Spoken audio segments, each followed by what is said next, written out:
عظيم هو السامي لدين عظيم هو السامي فخور بإسلامي فمنه ارتويت أنا الظامي هداني إلهي بعيد العمى لدين عظيم هو السامي لدين عظيم هو السامي وجدت هناء وذقت الرضا وزالت عن القلب آلامي أنست بأهل هم إخوة رعوني بحب وإكرام فلله شكر. فأهلا وسهلا ومرحبا يا جماعة الخير سودوا بارك الله فيكم.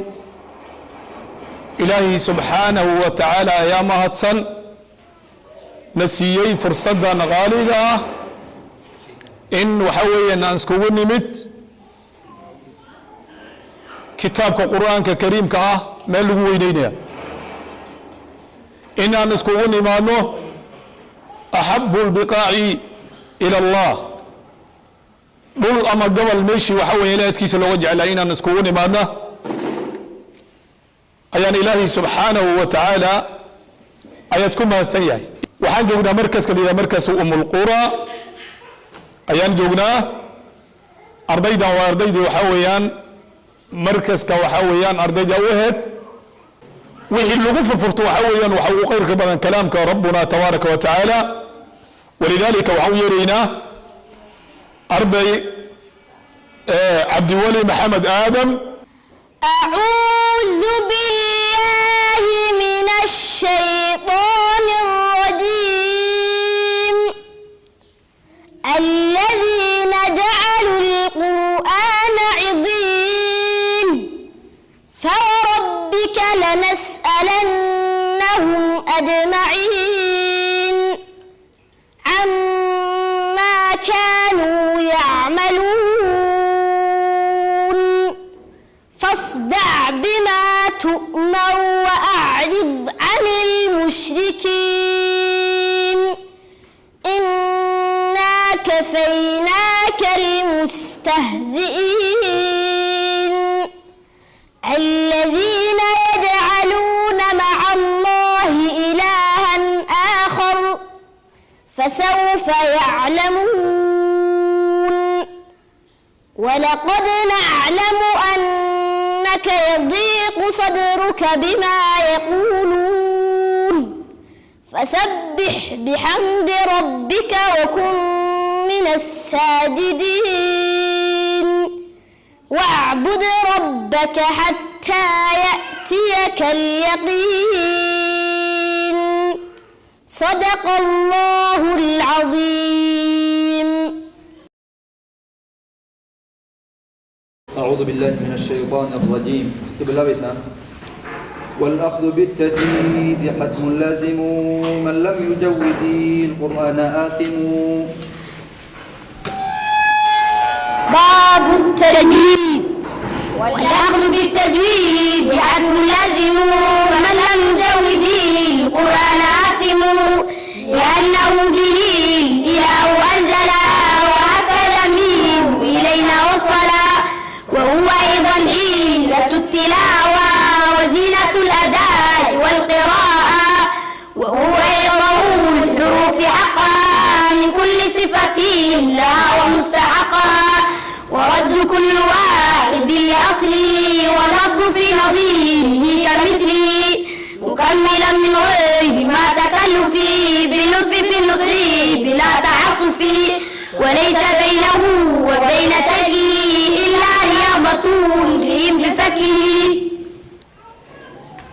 للنون إن تسكون وللتنوين أربع أحكام فقل تبيني. أحكام النون الساكنة والتنوين للنون إن تسكون وللتنوين أربع أحكام فقل تبيني. فالأول الإذاء قبله في الحرف فلتعرفي همز فاء ثم عين هاء مهملتان ثم غين خاء والثاني ضم بستة أتات يعملون عندهم قد ثبتت لكنها قسمان الرسم مدغما في بغنة بيمنع اللماء إلا إذا كان بكلمة فلا تدن الدنيا صنوان تلا والثاني ضم بغير غنة في اللام والثم كالينة والثالث الإقلاب عند الباء ممن بقلة مع الإخفاء وضابع الإخفاء عند الفاضل من الحروف واجب للفاضل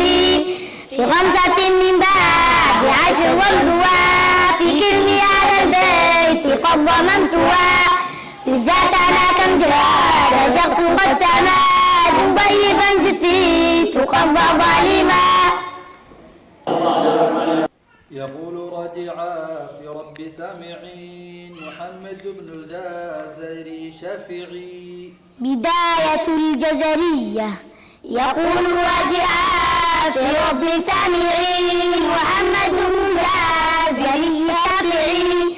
الحمد لله وصلى الله على نبيه ومصطفاه محمد وآله وصحبه ومقرئ القرآن مع محبه.